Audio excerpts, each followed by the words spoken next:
بسم الله الرحمن الرحيم. هتقول لي هو في أسوأ من الأيام اللي بيعيشها نادي الزمالك الأيام دي؟ هقول لك لأ. هقول لك هو احنا عشنا للوقت اللي بيتم تهديدنا فيه من أي حد معدي لمجرد إن احنا ننفذ أوامر معينة. شفت الكلام ده قبل كده يا حسن؟ أنا هقول لك أنا عمري ما شفت الكلام ده، وعمري ما تعرضت لكمية الضغط كمشجع من حاجات بشوفها يوميا على شاشات التلفزيون. اللي بيحصل في نادي الزمالك انا شايفه ده مهانة للملايين الزملكاوية. بعد تهديد المتحدث الرسمي باسم وزارة الشباب والرياضة لنادي الزمالك على قنوات التلفزيون، طلع علينا امبارح المتحدث الرسمي لوزارة الأوقاف بدون أي داعي. يعني مثلا هتقول لي لو الزمالك متأخر في سداد قسط لوزارة الأوقاف، هقول لك ماشي، في مشكلة مالية ما بين الزمالك ووزارة الأوقاف، لكن الزمالك باعترافه هو شخصيا مسدد كل حاجة. فيطلع هنا الراجل امبارح قال حاجة خطيرة جدا. انا النهارده ما كنتش خدت بالي منها، لان لغايه لقيت واحد صديق النهارده في سبيس على ميكس قال لي خلي بالك في جملة اتقالت امبارح خطيرة، وانا معاه مليون في المية اللي اتقال ده فضيحة. فالراجل طلع مع واحدة اسمها سهام صالح، حاجة كده عاملة زي عروسة المولد، أنا آسف بس حاجة زي كده، أنا مش شايف غير كده الصراحة. بتقف كده ويعني ودم مفيش أتقل من كده. تمام، ومش عارف دي متسابة ازاي، ولازم تكون واقفة عشان تجيب القوام الرشيق كله. ونشوف حاجات صعبة. يعني أنا مش عاوز أتكلم في حاجات زي كده ولا أتطرق لي حاجات كده، بس الحاجات دي بتيجي قدامي على التلفزيون فمش فاهم انت بتعمل ايه. ما علينا، انا هتكلم في الجوهر بتاع الموضوع اللي انا جاي اتكلم فيه. فجابته امبارح عشان تعمل ترند وعشان تضرب في نادي الزمالك، والعيب مش عليها خالص، العيب على اللي مشغلها، والعيب على اللي مخليها تطلع بالشكل ده وتستهين بنادي كبير زي نادي الزمالك وتعمل اللي هي بتعمله ده. برنامج سهام ده قبل كده اتمنع حسام المندوه فيه ان هو يطلع في حلقه من الحلقات. اللي منع حسام المندوه انه يطلع مع سهام هو اللي جاب متحدث رسمي وزارة الأوقاف عشان يقول الكلام ده امبارح. هسيب الكلام كله وهمسك في حتة مهمة جدا. قال لك على فكرة عقد نادي الزمالك بيخلص، وعشان نجدد حق الانتفاع أو البيع لازم تبقى الموافقة من الطرفين. يعني لازم الزمالك يوافق وأنا كوزارة الأوقاف أوافق. هو أنت طالع تقول الكلام ده دلوقتي ليه؟ وتقول ان انا خلي بالك يا زمالك انا لازم انا كمان اوافق. مين اللي ممليك تقول الكلام ده؟ سعاده المتحدث العظيم. وتوافق وانت انت بتساومني على ايه؟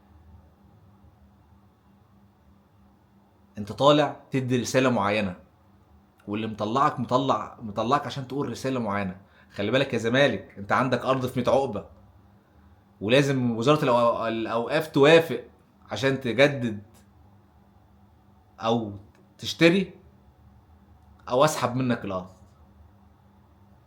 ترجم يا حسن، هترجم لك. هو بيقول لك لو ما وافقتش على الارض البديله انا ممكن اسحب منك نص 100 عقبه. مش بس هتخسر الارض بتاعتك، لان انت هسحب منك نص 100 عقبه. ده التهديد اللي انا فهمته امبارح واللي انت لازم تفهمه، واللي انت لازم تفهمه وتكون عارف ايه الرساله اللي طالع يقولها المتحدث الرسمي باسم وزاره الاوقاف امبارح. سحب ارض 100 عقبه من الزمالك، ده العنوان لازم يتاخد. يا حسن انت ايه نظريه المؤامره دي؟ تخيل، تخيل انا طالع النهارده بقول لك نظريه مؤامره. وزاره الاوقاف بعت الراجل ده يتكلم دلوقتي ليه؟ ليه؟ وقبل كده محمد الشاذلي المتحدث الرسمي باسم وزارة الشباب والرياضة طلع يقول لنا اصل الزمالك اغضب مشاعر المسؤولين، الحفاظ على حقوقي وحقوق نادية بقى اسمه غضب او ازعاج للمسؤولين. طيب يا جماعه، هو انا المطلوب مني ايه الدور المرسوم ليا عشان اعمله؟ قولوا لي والله. ما احنا الاول انا كنت بشترك في مسرحيه وكل سنه بعمل لك الوصيف وانت بتكسب وانا اقول لك ها واعمل زعلان ونتخانق على الفضائيات ونتخانق على السوشيال ميديا. طب تمام، انا مطلوب مني ايه اكتر من كده؟ ما هو يا فندم انت مش عاوز منافسه على راي عفيفي، السيستم مش عاوزك يا باشا، انت مش عاوزني. طيب هو دلوقتي خلاص السيستم، التحديث الجديد في السيستم ان خلاص مفيش زمالك، عرفونا والله العظيم اقسم بالله عرفونا. انا عن نفسي هستريح نفسيا وهبقى زي الفل وهتعافى، على فكره هتعافى من الزمالك وهتعود. انا هتعود ان مفيش زمالك، خلاص تمام مفيش زمالك. لكن ايه الضرب ده كله يا فندم؟ يا فندم يا سعاده البيه، ايه الضرب ده كله؟ من ساعه ما نزلت البيان وقلت فيه لا، انت بتقول لا؟ انت اتجننت؟ انت بتقول لنا احنا لا؟ تعالى يا جميل، اضرب اضرب اضرب اضرب اضرب تصريحات، برامج، مداخلات متحدثين رسميين باسم وزارات. طيب انا اعمل ايه؟ خلاص خدوا الارض انتوا عايزين تدوني ارض فين؟ على طريق الفيوم؟ هات اللي على طريق الفيوم عند المقابر، هات. عايز تديني ارض في اسيوط؟ هات اللي انت عايز تديهولي. خلاص بس سيب لي 100 عقبه. لا انا ده موضوع تاني بقى. اذلال ومهانه. فانا عندي امل ان الرئيس هيتدخل في الوقت المناسب وان الحق يرجع لاصحابه. عندي امل ان القضاء مصر العادل هيرجع لي حقي. كل الضغوطات اللي بتحصل ديت عشان انا ما اتجهش للقضاء وما صعدش لرئاسه الجمهوريه، بس اكيد الرئيس واكيد التقارير اللي بتوصل له في مشكله في البلد اسمها الزمالك. طب يا جماعه، لو انتم مش عايزين منافسه، والله العظيم قسما بالله هحترمك، والله هحترمك، هقول لك شكرا يا باشا، السلام عليكم، انا تمام، يلا يا ابني انت وهو اتفرجوا على اي حاجه، سلوا نفسكم في اي حاجه. طب والزمالك؟ هقول لك مفيش زمالك يا حبيبي، معلش. طيب يا سيدي شكرا. بدل الاذى النفسي اللي بيحصل ده، وبدل تعب الاعصاب اللي بيحصل ده، وبدل قله القيمه اللي بتحصل دي، وبدل المداخلات اللي انا مش مصدق لغايه دلوقتي، والله انا مش مصدق كزملكاوي ان المتحدث الرسمي باسم وزاره الشباب والرياضه بيهددني، بيقول لي انت اغضبت مشاعر الناس. ليه يا معلم؟ ده انا عايز ارضي. مش مصدق ان وزير المتحدث الرسمي باسم وزاره الاوقاف يطلع بدون سبب يقول لي خلي بالك التجديد ده لازم يبقى بموافقه الطرفين، انا وانت. انت بتفاوضنا على ايه؟ ايه المفاوضات دي؟ وعلى حد النهارده بقول المفاوضات ديت بلدي قوي، انت بتفاوضنا على ايه؟ احنا بلد مؤسسات وهناخد حقنا، وبطلب حقي، وطلعت بيان قلت لا مش عاوز ارض بديله. هو انا كفرت؟ مجلس الاداره كفر؟ وتاني يوم عشان نهدي الامور طلعنا قلنا احنا تحت امر كل مؤسسات الدوله، وده طبعا كلنا تحت امر كل مؤسسات الدوله، واحنا تحت امر النيابه وهنساعد النيابه في كل اللي تطلبه عشان الحق يظهر. وده كان بيان انا شايفه هايل، الناس كلها قالت ده خضوع وخنوع والكلام ده كله، لا انا شايفه هايل وبيان يعني على الطريق الصحيح، ونكمل في الطريق بتاع النيابه وما نسيبش ارضنا. يا فندم انا مش طالب منك ترجع لي ارض بس، ده انا عايز فرع واثنين وثلاثه واربعه وخمسه زي المنافس، انا عايز اشتغل.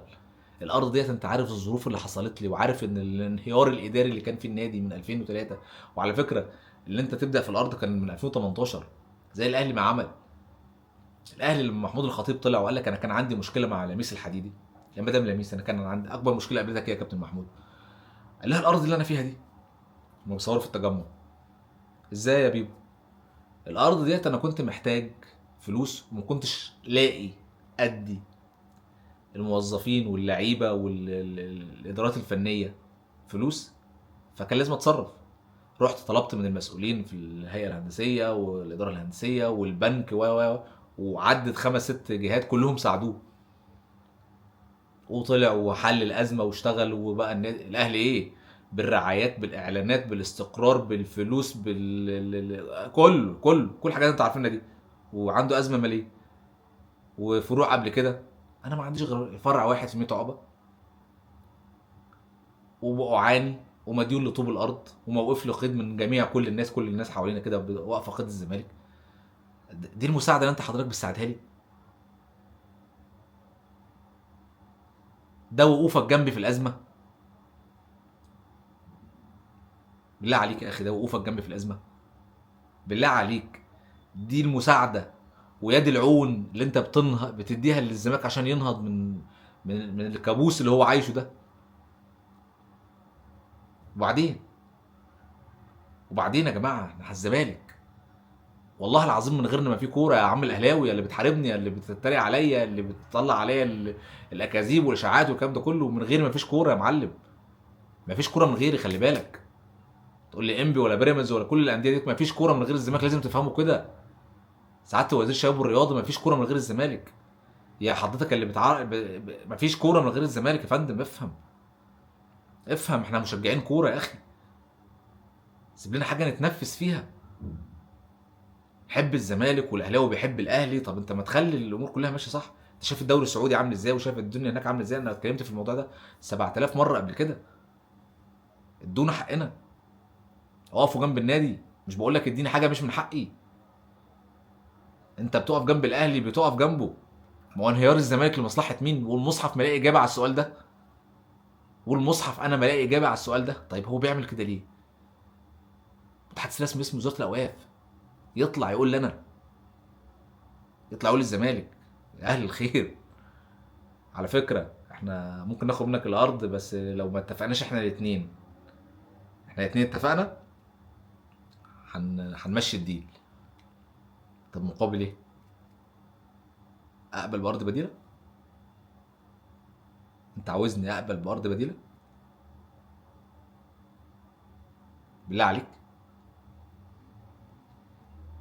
ويطلع النهارده مهيب يقول لك اتعلموا، وايمن الكاشف يا راجل، لدرجه ان في معلق للمباريات على قناه محايده واخده الدوري المصري بيطلع يقول لنا كده اتعلموا من النادي الاهلي، وبداوا يبقوا مشجعين للنادي الاهلي على قنوات المفروض ان هي محايده بين كل الانديه.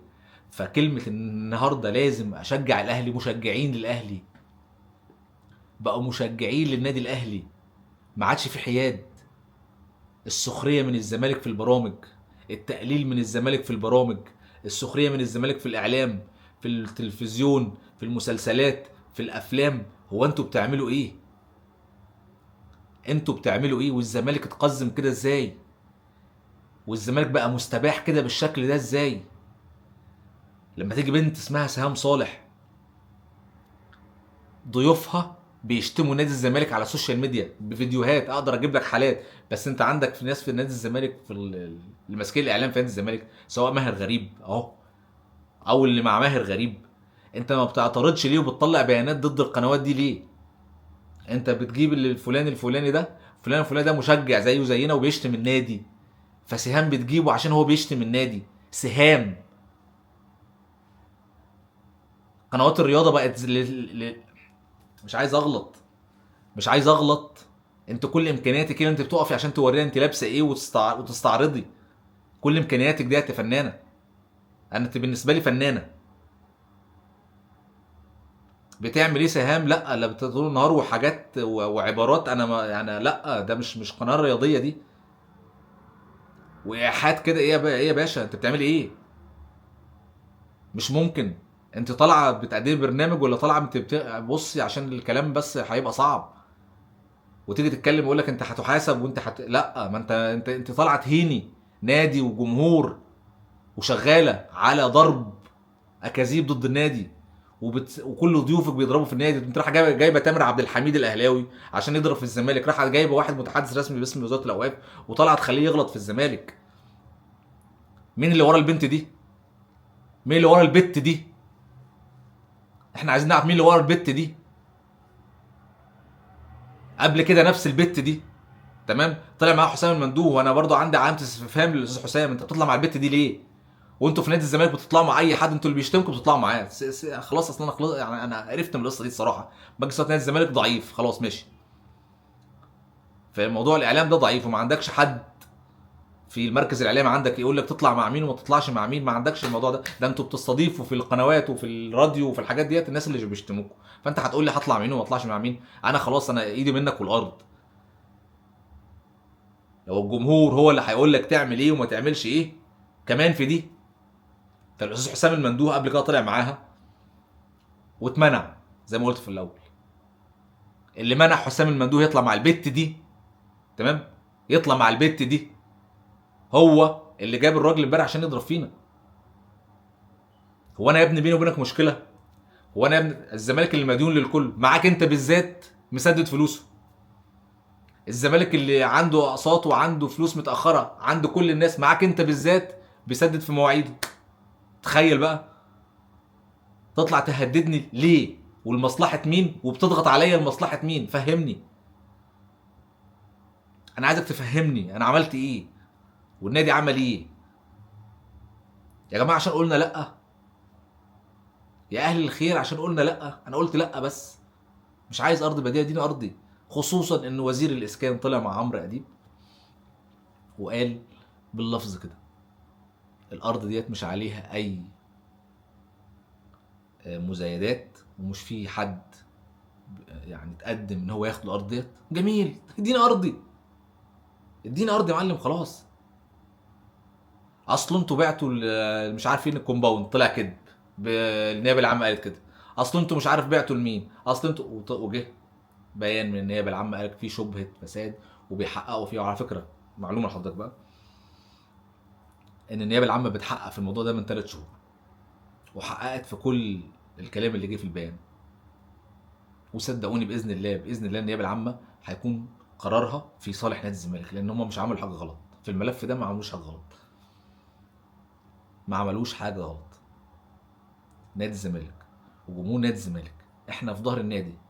لو في اهدار لملعب او شبهه فساد من مجلس الاداره اقطعوا رقبه مجلس الاداره، احبسوهم. لكن لو مفيش ادونا ارضنا خلينا نشتغل. وعايز اقول لك على حاجه، والحاجه ديت مهمه جدا لازم تكون فاهمها ولازم تكون عارف الامور ماشيه ازاي.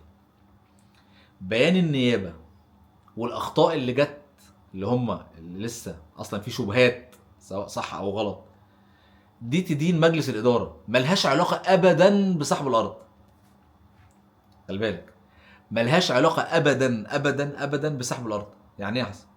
يعني الصبح لو طلع الكلام اللي في بيان النيابه صح ملوش علاقه بصاحب الارض، ارضي معايا. وما إيه اللي هيحصل؟ حبس الناس اللي عملت كده. مش هم مديرين؟ احبس مجلس الاداره، لكن ارض الزمالك ترجع لنا. تخيل يعني حتى النيابه لو ادانت الزمالك بالكلام اللي اتقال ده تمام ارضنا ترجع لنا، والمجلس يحاسب قانونيا بقى على ايه؟ على الجرم لو كان في جرم هم عملوه. يعني ارض الزمالك بره الموضوع والسحب بره الموضوع، ارضي. رجعوا لنا ارضنا يا جماعه. يا جماعه احنا مش ناسيين هدف حسن شحاته في الاهلي الاوفسايد بقاله كام سنه وهدف في ماتش كوره. هننسى الارض؟ اليس بينكم رجل رشيد يقول يا جماعه اللي بيحصل ده غلط؟ ده جمهور كوره مش هينسى، وجمهور الزمالك ما بينساش. ما بينساش، قلت الكلام ده قبل كده. رجع لنا ارضنا. النهارده عندي مشاكل وفي فك قيد سابع النهارده، غلق قيد سابع لنادي الزمالك، وفي مشاكل وديون عليا والدنيا خربانه. انت جاي تموتني؟ يعني انت النهارده جاي تقضي عليا خالص؟ تعالى بقى حط ايدي عليك هموتك، خلصت. لا يا جماعه الامور ما بتمشيش بالشكل ده. كان في حاجه عايز اعلق عليها بس يعني هقول عليها. احمد عبد الباسط طلع بيقول لك ايه بقى؟ ده الحاجه اللي انا قلت لك عليها قبل كده. ما بين التجمع الخامس وارض خارج محافظه الجيزه على طريق الفيوم، هكذا تجري المفاوضات حاليا حول ارض الزمالك البديله التي سيستلمها المجلس الحالي حال اتمام الاتفاقات الجاريه. مين قال لك على ارض الفيوم دي قبل كده؟ على طريق الفيوم اللي بعد المتحف. ومين قال لك على الفرع في اسيوط الجديده اللي هم عايزين دول الزمالك، وحته في التجمع ها. دي كان مفاوضات، اللي الكلام ده انا فرطت لك بيه من شهر على نفس اليوتيوب دي. عايز ترميني في الفيوم؟ هو في ايه؟ في ايه؟ انا عايزك تفهمني هو في ايه؟ ايه الظلم ده يا اخي؟ يا اخي احنا بنتجرع طبعا من الناس المسؤولين عن الرياضه في مصر، اقسم بالله بنتجرع الظلم. وتيجي تتكلم كده انت ضد، مش ضد حد، ما فيش حد بيحب بلده ولا جيش بلده زي حالاتي والله، ومع استقرار بلدي ومؤسسات بلدي. بس انا بكلمك كوره خالص، انا بكلمك في اداء موظفين، لان المسؤول ده موظف. المسؤول ده موظف. المسؤول ده هو اللي مخول ليه حل مشاكلي، وهو اللي مخول ليه اداره الرياضه في مصر.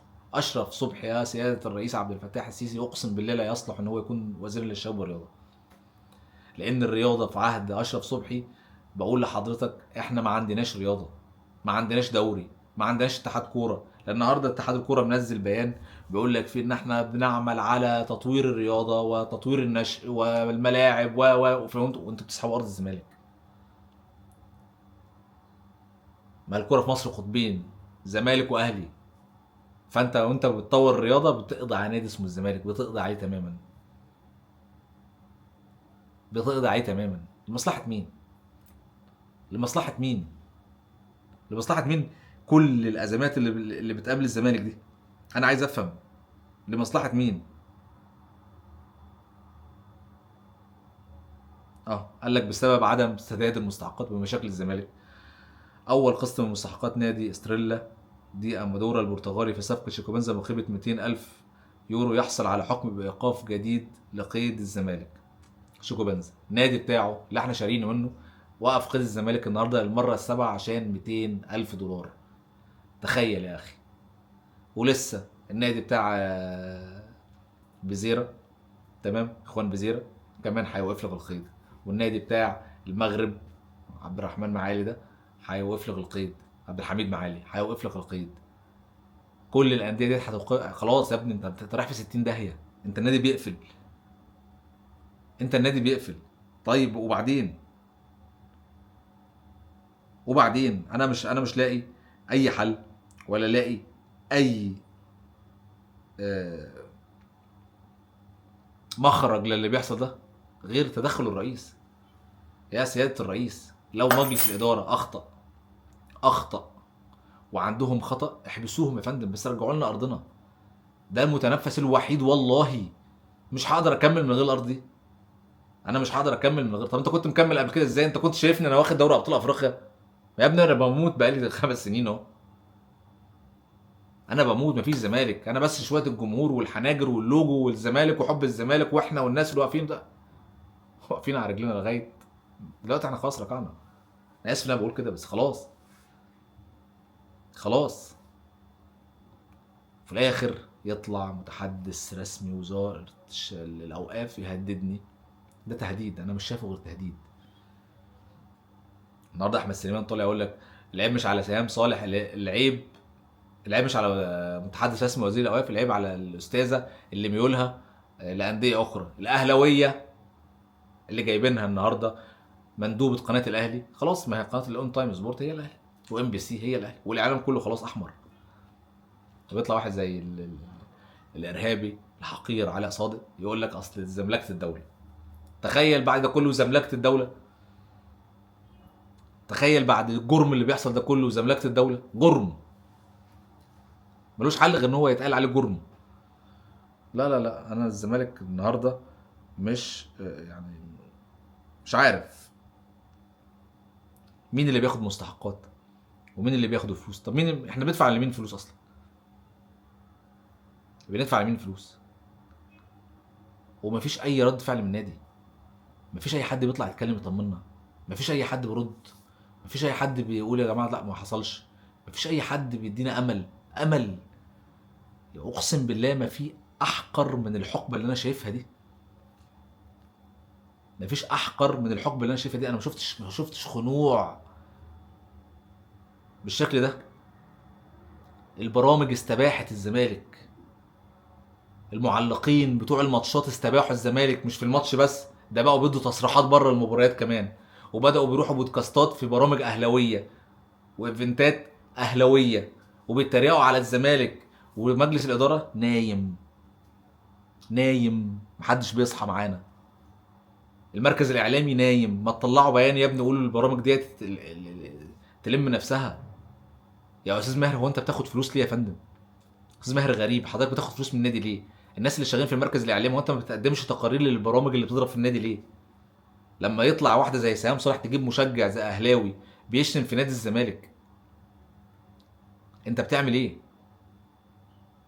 انت بتعمل ايه؟ انت قاعد بتعمل ايه؟ بتاخد فلوس على ايه؟ ولاءاتكم كلها لاعضاء مجلس الاداره بس، ده يزعل ده ما يزعلش، احنا مش شغالين لمصلحه الزمالك خالص خالص، محدش فيكم شغال لمصلحه الزمالك. خيبه ما شفتهاش قبل كده في نادي الزمالك.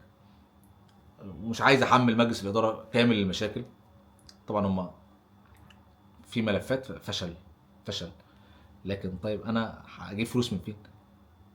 انا هجيب فلوس من فين؟ موضوع الارض موضوع كلنا متكاتفين فيه، مش عايز اخش عند مجلس الاداره واضرب دلوقتي في مجلس الاداره، لان احنا مركزين في حاجه واحده لغايه لما نشوف الدنيا ماشيه ازاي. في نهايه كلامي، في نهايه الفيديو اللي انا عامله ده، مش مصدق تاني ان 2 متحدثين رسميين للوزارات من وزارات مصر الاوقاف والشباب والرياضه بيطلعوا يهددوا نادي الزمالك على الهواء. لغايه دلوقتي مش مصدق.